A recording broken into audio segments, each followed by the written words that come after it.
Sairam students, let's begin with the Class 8 Political Science. Chapter 5, that is Judiciary. Today we are doing the second part of this chapter. Yeah, let's go through the content of the chapter. We have already done with the introduction in our last session, right? And we have already seen what is the role of the judiciary and what is an independent judiciary. These all three topics we have covered in the previous presentation. Now just have a quick recap of what we have seen in that. In introduction, we saw about the rule of law, right? That you have already learned in the previous chapter.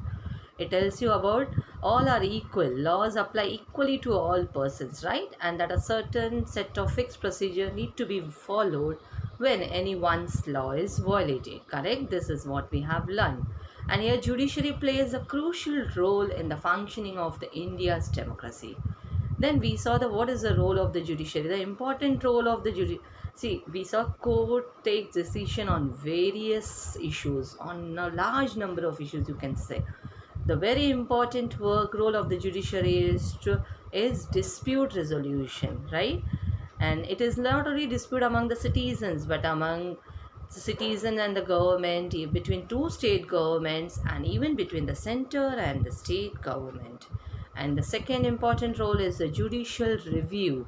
Like if any, the judiciary has the power to strike down particular law passed by the parliament if it is believed that these are violating the basic structure of the constitution, then that can be reviewed.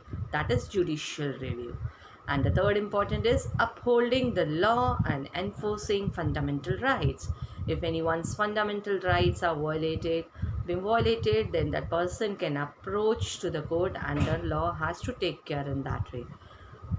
Judiciary has to play a very important role there. I gave you the example of Paschim Banga Khet Mazdoor Samiti versus State of West Bengal. We have seen that example, right? Then the next topic we have covered in the previous session is what is an independent judiciary, right? See here, independent means a judge has to be impartiality of the judge and the judiciary. It means like if someone, I gave you the example of the politician there. If when suppose the judicial system, the politician has the power to appoint and dismiss a judge from his office, right? But when you take this case to court, the judge is clearly partial towards the politician, right? Why? Because the control that the politician holds over the judge does not allow for the judge to take an independent decision. So that independent decision, that is the separation of powers, should be given to the judiciary. Then only it can be an independent judiciary. This is what we have seen in the last, and we saw the advantages of judiciary also, right? It plays an important role. It allows the court to play a central role in ensuring that there is no misuse of power by the legislature and the executive, and it also plays a very important role in protecting the fundamental rights of citizens, because anyone can approach the court if they believe that their rights have been violated, correct? This is what we have learnt in our last session. Now let's begin with the next topic, that is what is the structure of courts in India.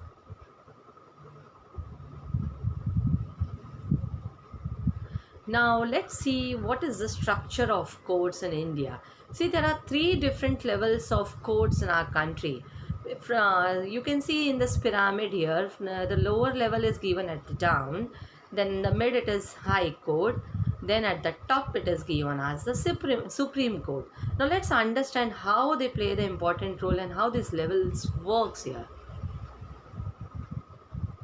Now there are three different levels. This is what you have seen in that pyramid, right? There are several courts at the lower level, while there is only one at the apex level. Apex level means at the highest level. Now first we will begin with that lower level. Okay, the court that most people interact with are what are called as a subordinate or district courts. That these courts are included in the lower level. Like the courts that the most people, everybody, those who have any problem, most of the citizens, most of the people will interact with this type of courts, that is subordinate or district courts. It is also See, there are usually at the district or tehsil level or in the towns also. So that is because of that is there on the district level, it is called as a district code. It is there on the tehsil level, there is tehsil level code. Even it is there in the town, so it is town level code. So it is like each uh, each state is divided into district, right? This is what you all know very well.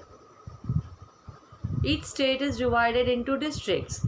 They are presided over by a district judge. Okay, lower level codes, that is subordinate code, district code, level code, town level code, these all are the same only. Each state is divided into district, and that are presided over by the district judge. So if someone will ask you, lower level codes are presided over by the district judge. Okay, then the next is each state is divided into, each state has a high court, which is the highest court of that state. Again I'll repeat, each state has a high court, which is the highest court of that particular state. Then at the top is the Supreme Court, that is located in New Delhi. You have already learnt about the Supreme Court in your last presentation also. And at the top is the Supreme Court, that is located in New Delhi and is presided over by the Chief Justice of India. At the top is the Supreme Court, that is located in New Delhi and is presided over by the Chief Justice of India. Okay, so now you understood the three level. The lower level is the district lower level courts are the district level courts, tehsil level courts, as well as town level and subordinate courts. Okay, and the middle is the high court, that is each and every state has the highest court of that state. That high court is the highest court for them. Okay, and at the top is the Supreme Court, that is located in New Delhi and it is presided over by the Chief Justice of India. The decisions made by the Supreme Court are binding on all other courts in India. That means the Supreme Court's decision is at the topest. Even the lower level court, high court, that are binded with the decisions made by the Supreme Court.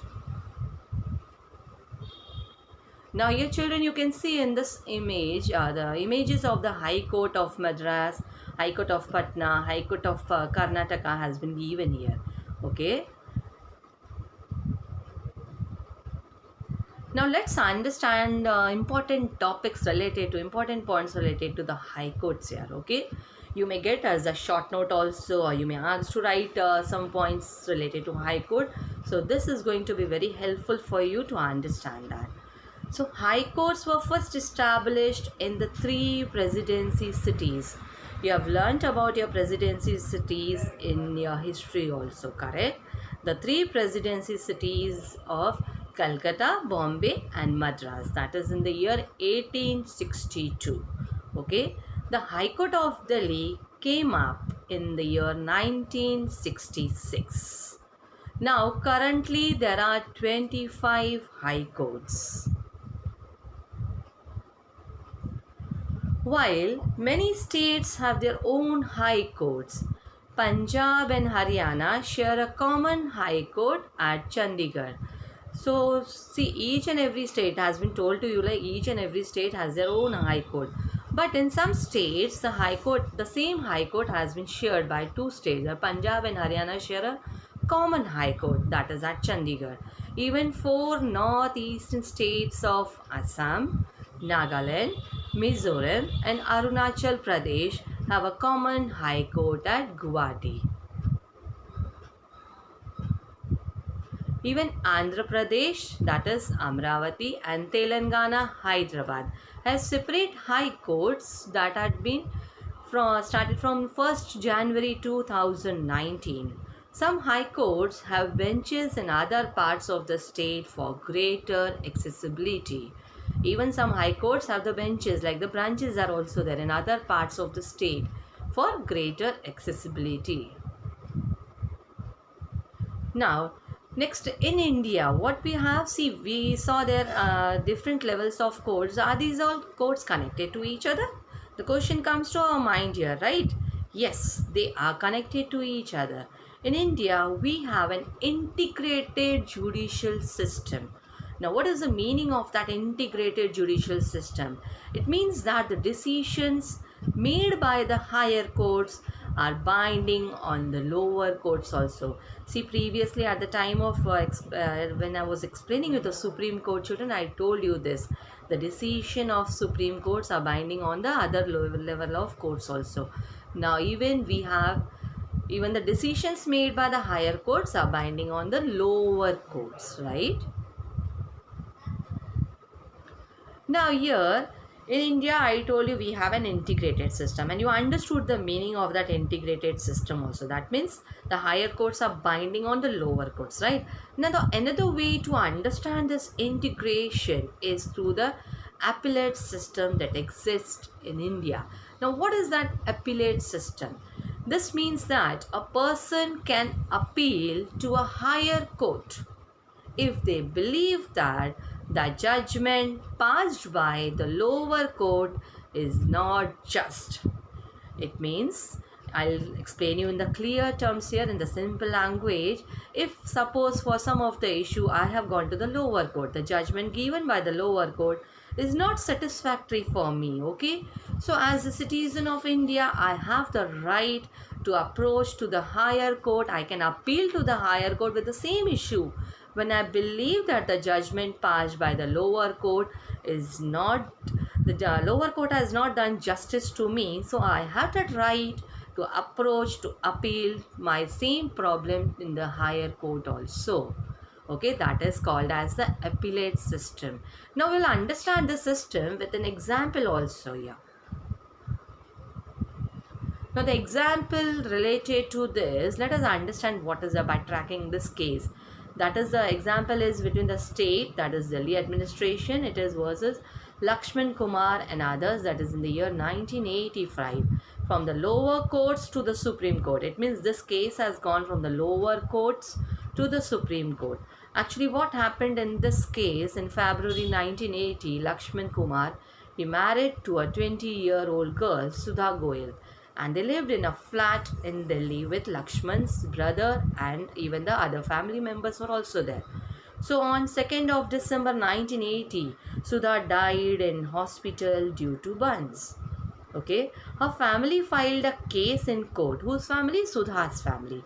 When this case was heard in the trial court, 4 of her neighbors, they were called in as the witnesses, just to confirm like anything happened or what, how that Sudha she died because of the burns.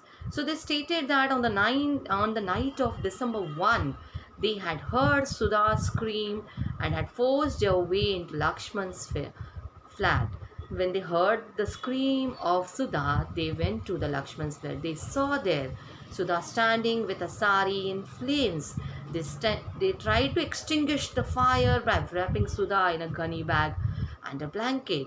But Sudha told them that her mother-in-law Shakuntala had poured kerosene oil on her and that her husband Lakshman had lit the fire. So during the trial, members of the Sudha's family and the neighbors stated that Sudha has been subjected to torture by her in-laws and that were demanding more cash, a scooter and a fridge as a dowry on the birth of the first child. So as part of the defense, Lakshman and his mother stated that Sudha Sari, what did they say in the defense? Like to have the justification for themselves, what they did to defend themselves, they said the Lakshman and his mother, they stated that Sudha Sari had accidentally caught fire while she was eating milk. So on the basis of this and other evidence, the trial court convicted Lakshman, his mother Shakuntala, and even his brother-in-law Subhash Chandra, and sentenced all 3 of them to death.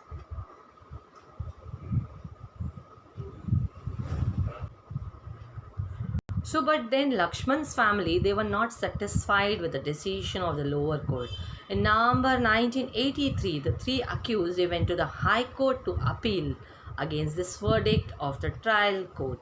Then the High Court, after hearing the arguments of all the lawyers as well, decided that Sudha had died due to an accidental fire. that is caused by the kerosene stove. So Lakshman, Shakuntala and Subhash Chandra, they all were acquitted. Then but again, what happened in the year 1985? See, the above High Court judgment deeply troubled women, and they held demonstrations, and even they filed a separate appeal against the High Court decision in the Supreme Court through the Indian Federation of Women Lawyers. And even in the 1980, the women's group across the country, they spoke out against the dowry deaths. They protested against the failure of courts to bring these cases to justice. So in 1985, again the Supreme Court heard this appeal against the acquittal of Lakshman and the two members of his family.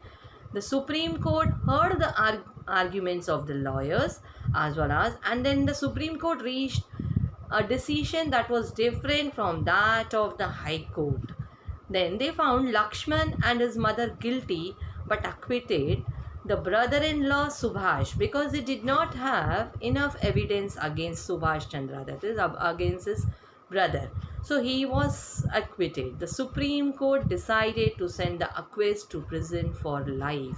So this is what we saw, the example, like how it started from the trial court, then it went to the High Court, then from High Court again it went to the Supreme Court, right?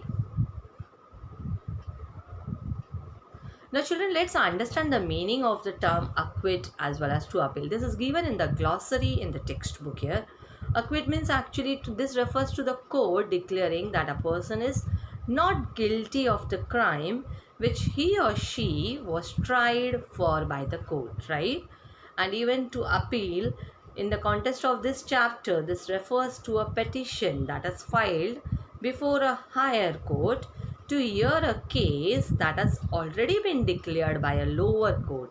I told you, I gave you my example also. If I am not happy with the decision of the lower court, I can appeal to the higher court.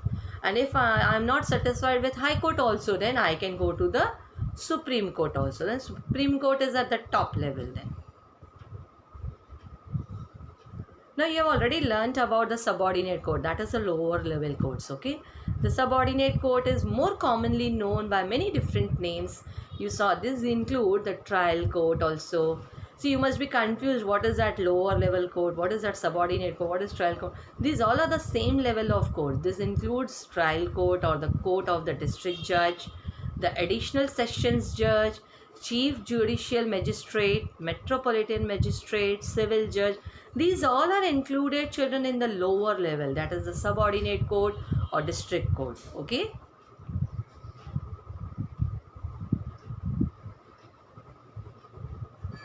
Now after this, what is the structure of the court in India? After that, we are going to learn the topic. See, structure you have seen, right? It is in 3 levels, that is lower level, higher level, and then the supreme level, right? Then the next topic, children, after this we are going to cover here is what are the different branches of the legal system. See, different branches of the legal system, if we'll talk about here, it is divided into, that is criminal law and the civil law. Now here the difference of criminal law and civil law is given in your textbook also. You can understand it in a better way by going through that. Now we will go through it, and in the next session we will be learning about it in more detail. Okay, the difference in the criminal code and the civil code. See, from the word criminal, you can understand it deals with conduct or acts that the law defines as offenses.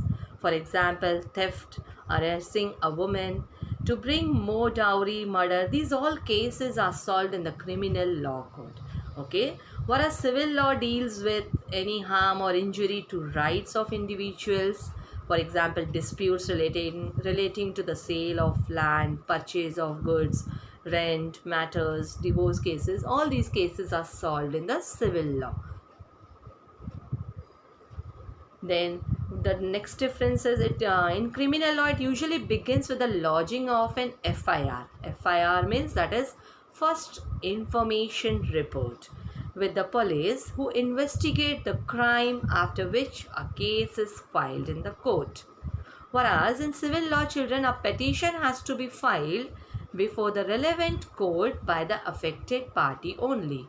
In a rent matter, either the landlord or tenant can file a case in that case. In a rent matter, okay, either the landlord has an authority or even a tenant can go and file a case there. Then the next difference in the criminal law and the civil law is, in criminal law, if found guilty, the accused can be sent to jail and also fined. And whereas in civil law, the court gives a specific relief asked for. For instance, like for example, in a case between a landlord and a tenant, the court can order the flat to be vacated and pending rent to be paid. So the punishment given in the civil court is like this. It may be in the form of penalties or the whatever the amount is remaining, compensation or something in that way. Whereas in criminal court, if the accused is found guilty, he will be sent to jail and he can also be fined by the judge. Okay. So children, in today's session, we have seen the most important topic, that is what is the structure of courts in India, right? We saw it has been through the pyramid. We have tried to understand that. And then we saw the important note related to the high courts also, right? Go through that topic of the high court. You may get it in the short notes also, or you can get to write the information related to high court. Then we saw the Supreme Court also, and through the example we tried to understand the appellate system, like how if the person is not satisfied with the lower level court's decision, can appeal to the higher level of courts. Okay. And then we just started with the topic, what are the different branches of the legal system, that is divided in two, that is criminal law and civil law. We saw the difference of that too, but we'll be learning again in detail in the next session about the different branches of the legal system, that is criminal law and the civil law. So children, go through the presentation very well and read the chapter and go through the glossary. Try to write the important points of this chapter, as this chapter is very interesting. It is practically also, you will get to know many more things in this chapter. So children, see you in the next session with the last topic of this chapter. Till then children, take care.